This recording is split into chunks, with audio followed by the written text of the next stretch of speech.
Morning, guys. This morning we're going to do an icebreaker. I want you guys to talk about your tables, one of your favorite battle scenes in a movie. I'm going to give you mine.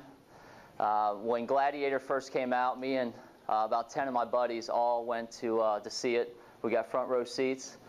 I don't know if you guys have seen the movie, but in the beginning of the movie is really one of the best scenes in the movie. It's this scene of this final charge that the Roman army is having on Germania. And you see the armies all lined up, and you got all these guys with all these swords and all this military equipment. And then here comes Maximus up in his horse coming down, and jumps off the horse. And I mean, it's just starting to get intense. The music is starting to go. And here's Maximus. I mean, he's calm. Cool as a cucumber. He gets down, he starts, getting the soil in his hands. It's time to do business. And he looks to his guy, and they're talking about the fight that's coming back. And he just has a sense. He knows where it's going to go. And here, this they're waiting for a sign, and that sign is this horse is coming in, and Maximus says they disagree. And basically what he's saying is that they want to fight. And at that point, he gets himself back on the horse. And I don't know if you guys remember, but there's a dog, and the dog's kind of checking him out the whole time. And he starts following up. And Maximus, he gets to the guys that are going to be on the front lines. And he gives this amazing short speech about, what we do in this life echoes in eternity. And then you see him and the rest of the guys, and they just charge. And here's Maximus. He's like, hold the line, hold the line. And here he is with his sword up in his hand. And next thing you know, bam, just knocks a guy's head right off.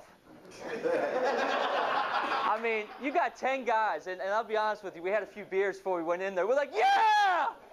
That's awesome! I mean, this is the first 10 minutes of the movie. Are you kidding me? And we could have left right there. But I mean, man, what a scene, And then you got all these catapults of this flying, flaming embers that they've got going, and all these arrows that are flaming and shooting out, and I mean, just awesome.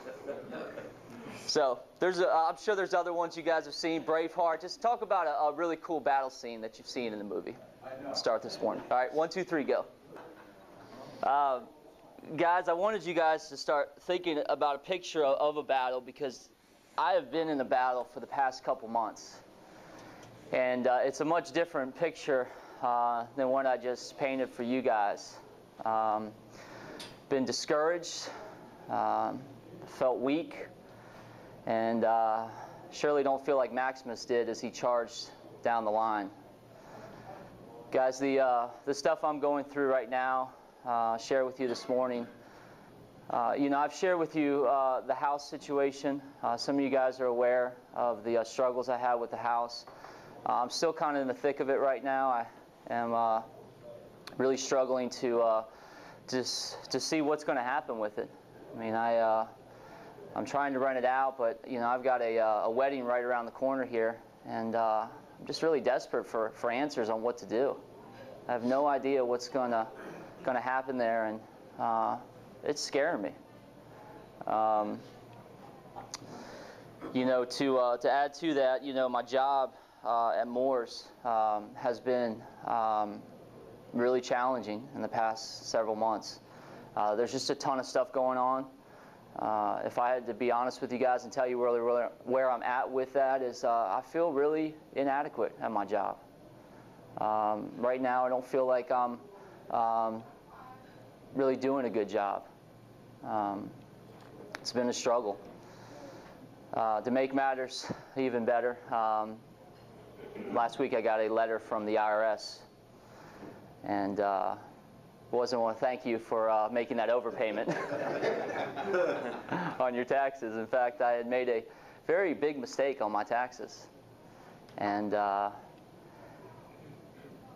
there's consequences to that.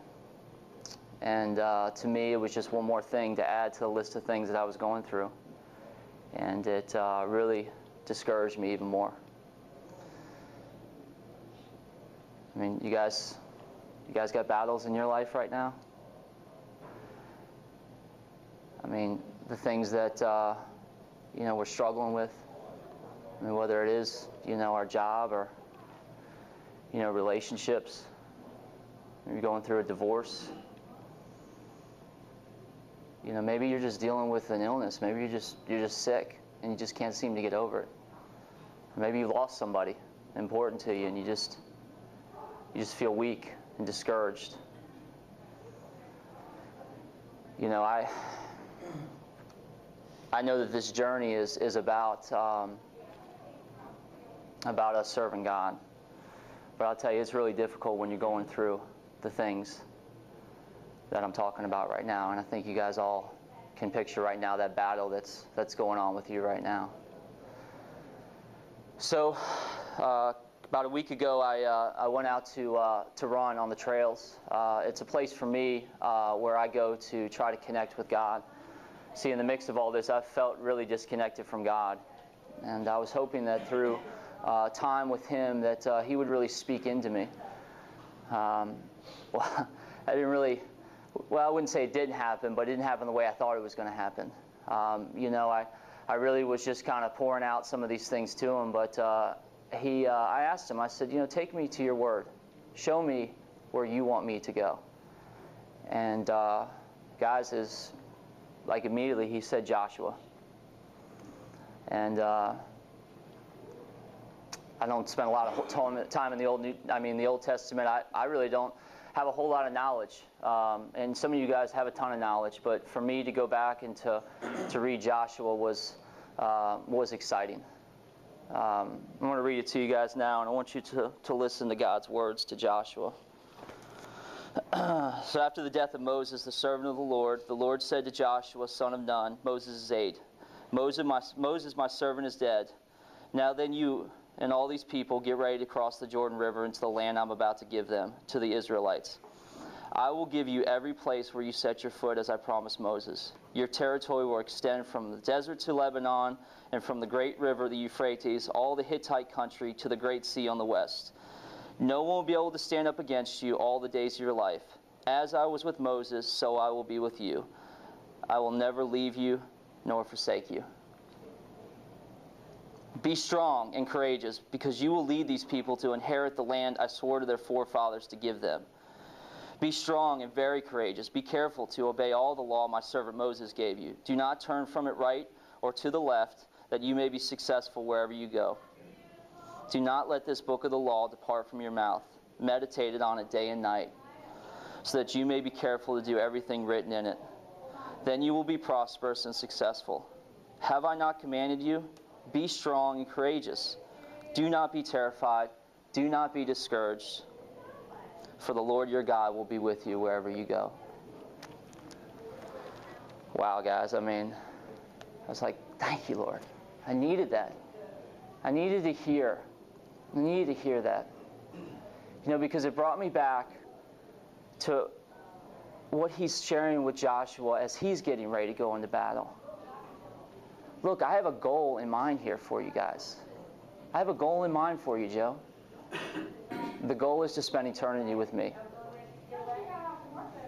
And he's saying to Joshua to be strong and courageous, but also to be careful to obey the things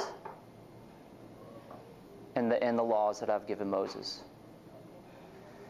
And you know, as I read this, I think about how God has given us all that we need to be successful at this journey. And it's all right here. You know, and then to top it all off, He gives a promise. And the promise that I needed to hear. And that promise is this: do not be terrified, do not be discouraged, for the Lord your God will be with you wherever you go.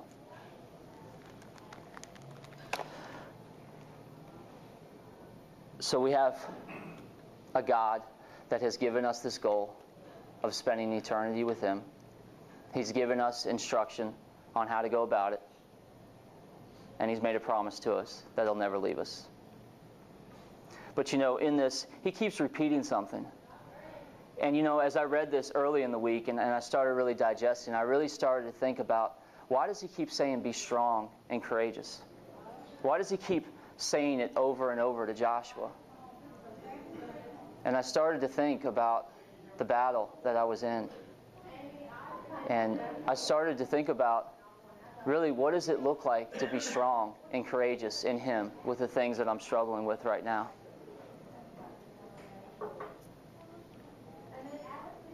You see, guys, if you want to take a step into my life, I can assure you that these things that I'm talking about, they're not the battles that Josh was going, but they're the battles inside of me. And it's not the house. It's not the tax bill. It's not the wedding that is, just a few months out now. It's about me being patient on God. See, I get my strength by taking control,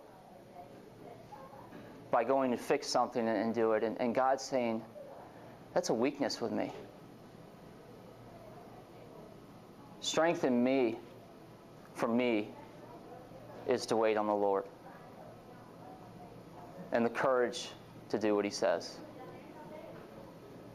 And He goes, as I want to kind of put this back on you, and I want you guys to really be thinking about this battle that you're in. I don't know what it is. But this morning, I hope we get there. And I hope that we don't keep it surface like, well, I'm struggling in divorce, or I struggle with lust, or my job isn't working out, or I'm struggling with finances. Because I think what we really need to get to this morning is, where's the weakness? Where are we really weak in that area of our life that we're struggling with? Because for me, I found the weakness was control. And the strength that I put back in God is waiting on Him.